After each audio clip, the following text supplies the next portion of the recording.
Matthew's heart nearly stopped when his sensors revealed humanity's secret war fleet, hidden deep in the Balzagor system, in a staggeringly vast shipyard orbiting a remote moon. These were no ordinary vessels. The sleek black warships bristled with weapons that put the most advanced Earth ships to shame. The implications hit him like a punch to the gut. This explained the devastating raids on human colonies. It wasn't hostile aliens behind the attacks, but traitors from within using these ghost ships to terrorize the very people they were sworn to protect. Hands flying over the controls, Matthew prepared to transmit an emergency data burst back to Earth Defense Force Command. They had to know about this immediately. Just as he initialized the sequence, alarms blared through the cockpit. The shipyard's defenses had locked onto his cloaked ship. He'd been detected. Plasma bolts streaked past as he frantically worked the controls, rolling and juking his small craft to evade the incoming fire. Shields straining, he punched the emergency FTL, stars stretching to lines as he rocketed away nanoseconds before the shipyard's main cannon would have vaporized him. But his sensors showed he wasn't out of danger yet. Hundreds of the sinister warships were powering up, preparing to give chase. He had minutes at most before they caught him. Matthew pushed his engines to the red line, racing for the Sol system and safety. His mind spun as he replayed what he'd just seen. This secret fleet could crush Earth's defenses in days, and then all of human space would be at their mercy. Everything depended on him reaching home in time to warn everyone. He dropped out of FTL near Jupiter, then felt his blood turn to ice. Earth was surrounded by the same deadly ghost ships he'd just escaped. They'd beaten him back. As he watched in numb horror, the EDF ships moved to engage the invaders, their weapons splashing harmlessly off the enemy's powerful shields. The ghost ships returned fire, EDF cruisers and destroyers crumpling and detonating like cheap tin cans. It was a slaughter. Matthew knew no one on Earth stood a chance unless he acted now. Consulting his scanner, he identified the fleet's command ship hanging back from the main battle. If he could take out their leader, it might delay the attack long enough for the EDF to regroup. It was a suicide run, but if he didn't try, billions would die. Gritting his teeth, Matthew gripped the stick and hurled his ship into a wild corkscrew dive straight at the enemy flagship, every weapon firing. Alarms howled and sparks flew in the cockpit as their cannons stitched lines of destruction across his hull. Bulkheads buckled, atmosphere venting into space. He held his course, not knowing if he'd live to see the next minute, but determined to give humanity a fighting chance, no matter the cost. Matthew wrenches the flight stick hard, heart pounding as his ship screams past the command vessel with meters to spare. His fingers dance across the weapons console, deploying the EMP missiles. They streak toward the ghost fleet, detonating in dazzling blue-white flashes. Displays and running lights flicker and die on the Spectre ships as their systems short out. EDF command to Lieutenant Commander Reeves. The comm crackles with Admiral Xander Reeves's voice. Stand down and surrender immediately. What? Matthew stabs the comm button. Admiral, I just saved our asses. Those ships were about to... The Spectre fleet is an EDF operation, son. Reeves's voice is heavy. Top secret. You weren't supposed to find out this way. Matthew's mind reels. That's impossible. They're slaughtering our ships. It's not what it looks like. We've been building the Spectres for years using alien tech. The colony raids were just tests. Your discovery forced our hand. We had to activate early to stop you from blowing the whistle. Are you insane? Matthew shouts. This is wrong. It goes against everything the EDF stands for. I'm giving you a direct order, Commander. Stand down. To hell with your orders, Matthew snarls. I'm going to expose this, no matter what it takes. The people deserve the truth. Then you leave me no choice. As of this moment, you're a fugitive and a traitor to the Earth Defense Force. All units take down the commander with any means necessary. Matthew barely has time to process the gut punch of Reeves's words before Spectre ships peel off to engage him. He whips the ship into evasive maneuvers, mind racing. If he can't count on the EDF, who can he trust? Jack. The name pops into his head. His old wingmate, now working special tactics. If anyone can help him untangle this conspiracy, it's Jack. Matthew fires off a tight beam message on the microband frequency only he and Jack know. It's Blaze. No time to explain. Meet me at the old spot in 8 hours. Come armed and ready for anything. Lasers sizzle past his cockpit as Matthew ducks and weaves, pushing his engines to the max. He has to lose the Spectres before rendezvousing with Jack. Too much is at stake to let EDF Command stop him now. 8 hours later, Matthew sets his battered ship down at the remote, abandoned mining station where he and Jack used to run training sims. Jack is waiting, rifle slung over his shoulder, brow furrowed. "The hell have you gotten yourself into, Blaze?" Matthew sketches out the situation as they duck into the dusty ready room. The Spectres, the colony attacks, all of it. Reeves has lost his goddamn mind. We have to expose this before it's too late. Jack runs a hand through his hair. "That's some heavy shit. Gonna be 2 of us against the entire EDF. "Since when do you care about the odds?" Matthew grins. "Besides, I've got a plan. We sneak aboard the Spectre command ship and grab their database. Broadcast that to the whole damn galaxy and watch the EDF try to explain it away."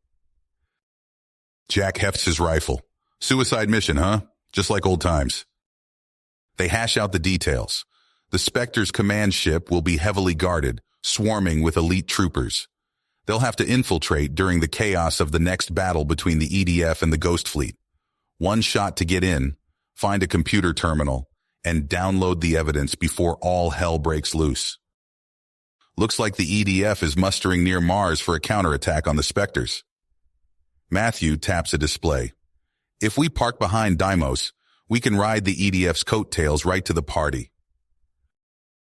Gonna be a hot LZ.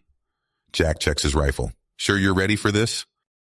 Matthew thinks of the burning colonies, the dead EDF sailors, the betrayal churning in his gut. "I'm ready. Let's go remind the EDF what honor and duty really mean." They blast off into the stars, racing toward the looming showdown, knowing their only hope is to fight their way deep into the black heart of the Spectre command ship before the hammer falls. It's a one-way trip, but there's no turning back now. For the people of Earth, for the truth, they'll pay any price. Matthew sets his jaw as the red curve of Mars fills the cockpit. This is it. No retreat, no surrender. The whole galaxy will know what happened here today. One way or another, the Spectre program dies. Matthew and Jack crouched behind a bulkhead, breaths coming in ragged gasps as plasma bolts sizzled past. The Spectre fleet command ship's corridors echoed with the chaos of battle raging outside. "We're clear," Jack whispered, peering around the corner. "Let's move." They sprinted down the hall, boots clanging on metal grating. Reaching a sealed hatch, Matthew pulled a handheld hacker from his belt and jammed it into the access port. Numbers scrolled across the screen as it cycled through encryption keys. Come on," Matthew muttered. With a hiss, the hatch slid open. They dashed inside, finding themselves in a cavernous chamber filled with blinking server banks. The central data core. "Jackpot," Jack grinned, pulling out a data spike. "Let's drain this sucker dry." As Jack worked, Matthew kept watch. Minutes ticked by, sweat beaded on his forehead. Suddenly, alarms blared. Red warning lights bathed the chamber. "Shit!" Matthew spun around. "How much longer?" "Almost there," Jack growled. "Just need—" The hatch exploded inward. Armored troops poured through, weapons raised. A tall reptilian figure strode forward. Commander Xenos, the Suliban officer in charge of Spectre security. Well, Xenos hissed. "What have we here? Drop your weapons and surrender that data immediately." Matthew and Jack exchanged glances. In unison, they dove for cover as the room erupted in gunfire. Crouching behind a server bank, Matthew blind-fired his pistol. "Any bright ideas?" Jack tossed a grenade. The explosion sent Suliban troops flying. "Other than die gloriously? Not really?" They fought desperately, but more enemies kept pouring in. Matthew's pistol clicked empty. He saw Jack take a glancing hit to the shoulder. "This is it," Matthew thought grimly. "We're not getting out of here." Suddenly the sounds of battle increased from the corridor. Suliban troops cried out in confusion. A familiar voice boomed, "EDF, stand down!" Admiral Reeves burst into the room, leading a squad of Earth Defense Force soldiers. They opened fire, catching the Suliban in a deadly crossfire. Matthew gaped in shock as Reeves strode toward him, gunning down Suliban left and right. "Admiral, what the hell?" Reeves extended a hand, pulling Matthew to his feet. "I was wrong, son. This whole damn program, I couldn't stay silent any longer. Your actions showed me how far we'd strayed from our duty." United, their combined forces quickly routed the remaining Suliban. As the last enemy fell, Xenos snarled and thumped his hand on a control panel. "Fools!" the Suliban commander spat. "If I can't have this ship, no one will. Self-destruct activated." Warning klaxons blared as Xenos disappeared down a side passage. "We've got to move now!" Reeves barked. They raced through twisting corridors, the ship shuddering around them. Debris rained from the ceiling as explosions tore through the vessel's guts. "There," Matthew pointed, "the main hangar." They burst onto the flight deck. A squadron of sleek black Spectre fighters waited, engines hot. "Everyone aboard," Reeves ordered. "Move it!" Matthew leapt into the nearest cockpit, fingers flying over unfamiliar controls. The fighter roared to life as the others piled in behind him. With a final wrenching explosion, the hangar bay doors blew outward. Matthew gunned the engines, rocketing into space mere seconds before the command ship detonated in a massive fireball. Gasping for breath, Matthew watched the debris field expand from the safety of Reeves' flagship. The evidence was secure. They'd dealt the Spectre fleet a crippling blow. But the fight was not nearly finished. They had to warn Earth's colonies, rally support against the rogue EDF elements. It would be the fight of their lives. Matthew looked to Reeves, to Jack. Whatever came next, they'd face it together. For Earth. For the truth. Whatever it takes. The revelations about the Spectre fleet sent shockwaves through Matthew and his allies. There was no time to waste. Humanity's colonies needed warning before the rogue EDF forces struck. "We'll cover more ground if we split up," Admiral Reeves said, his voice grim. "Matthew, take a team to Dyson's Reach. Jack and I will head for the Arcadian Protectorate." Matthew nodded, already moving toward the hangar bay. His mind raced as he climbed into the cockpit of a sleek Spectre fighter. The mining colonies in Dyson's Reach were vital to Earth's economy and military, if they fell. The stolen Spectre ships dropped out of FTL on the edge of the Dyson's Reach system. Matthew's sensors immediately lit up with weapons fire. "Damn it," he muttered, "we're too late." The local defense fleet was already under siege, badly outnumbered by Spectre warships. Matthew opened a comm channel to his team. "Listen up. We're going to use these Spectre fighters to our advantage. Follow my lead and sow as much confusion as you can in their ranks." Matthew dove into the fray, his nimble fighter weaving between larger ships. He targeted Spectre vessels with precision strikes, then vanished back into the melee before they could respond. His team followed suit, striking from unexpected angles. The tactic worked. Spectre ships began firing on each other, unsure which vessels were friend or foe. Matthew used the chaos to punch a hole through to the nearest mining colony. "This is Lieutenant Commander Reeves to Colony Control," he broadcast. "You need to evacuate now. Get your people to safety and stockpile what resources you can." As Matthew's team kept the Spectres occupied, shuttles began streaming from the colony, but more enemy ships were arriving by the minute. They couldn't hold out forever. Across the galaxy, Jack and Admiral Reeves raced toward the Arcadian Protectorate. They dropped out of FTL to find Spectre forces already launching their invasion. "No choice now," Reeves growled. He opened a channel to the Arcadian leadership. "This is Admiral Reeves of the Earth Defense Force. We have critical data on an imminent threat. Requesting immediate audience." For agonizing minutes, there was no response. Then Reeves' console lit up as the Arcadians accepted the data transfer. Suddenly, alarms blared. Jack's eyes widened as he saw Spectre ships breaking off from the attack, moving to intercept them. "They've made us," he said. But the Arcadians had seen it too.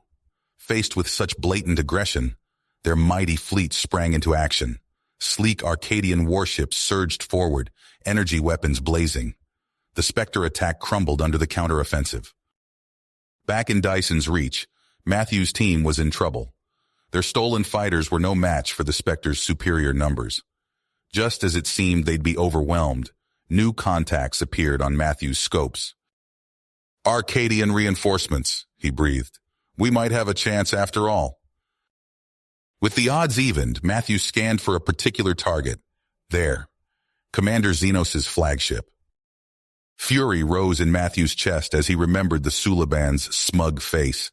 He rolled his fighter and dove, lasers strafing across the larger ship's hull.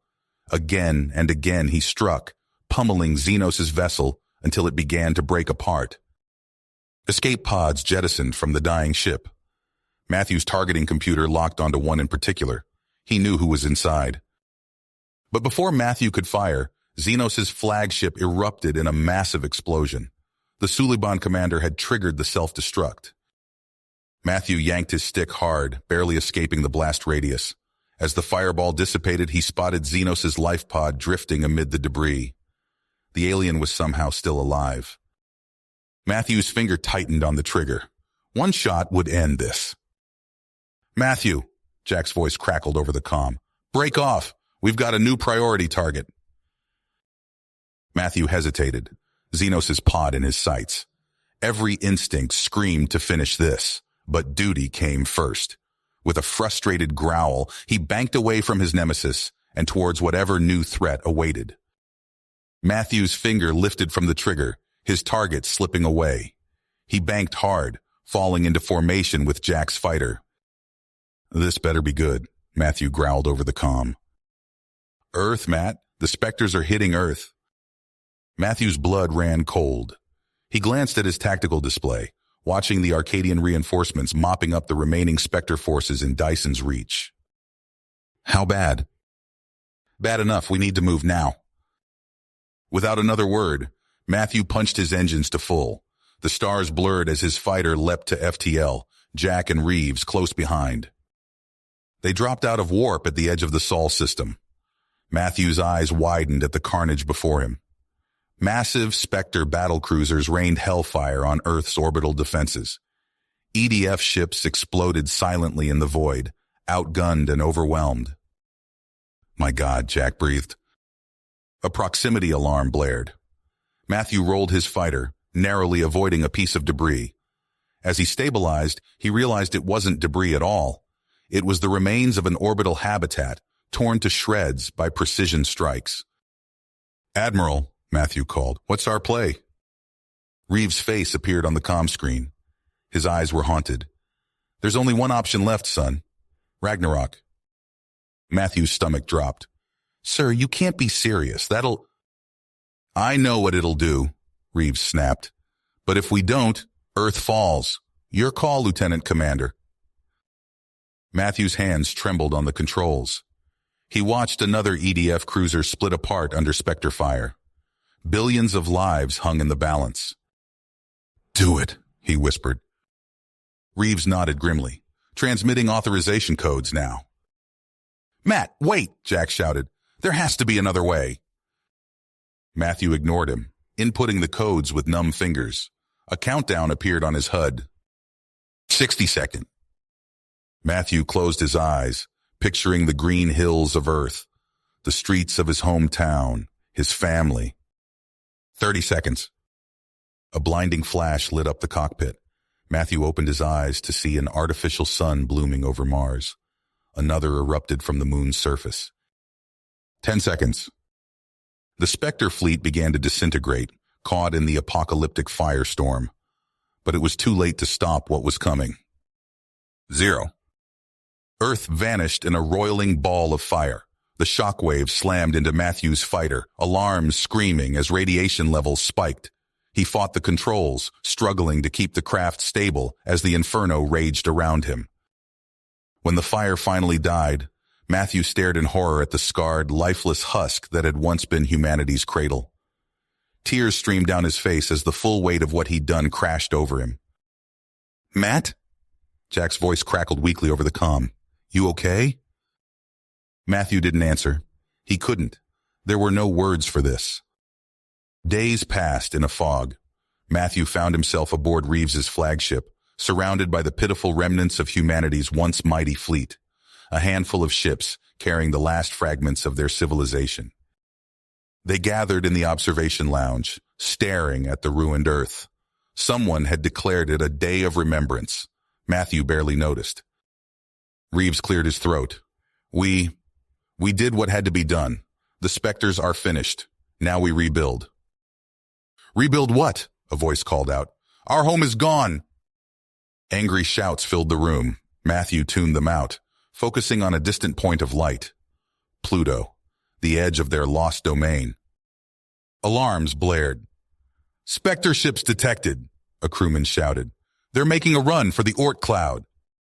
Matthew was moving before he realized it, sprinting for the hangar bay. He leapt into his fighter, muscle memory taking over as he launched into space. He saw them, a ragtag group of Spectre ships fleeing the system. Matthew's targeting computer locked onto the lead vessel. As he closed in, he caught a glimpse through the enemy ship's viewports. A familiar reptilian face snarled back at him. Xenos. Matthew's finger tightened on the trigger. No hesitation this time. No mercy. His guns blazed. The Spectre ship's engines flared and died. It tumbled end over end, atmosphere venting from multiple hull breaches. Matthew lined up one final shot on the bridge and fired. The explosion lit up Pluto's icy surface. As the debris drifted past, Matthew saw a body floating amid the wreckage. Xenos's dead eyes stared accusingly back at him. Matthew sagged in his seat, suddenly exhausted. It was over. They'd won. But the cost? He turned his fighter back toward the remnants of the fleet, toward the survivors who would have to find a way forward in this shattered universe.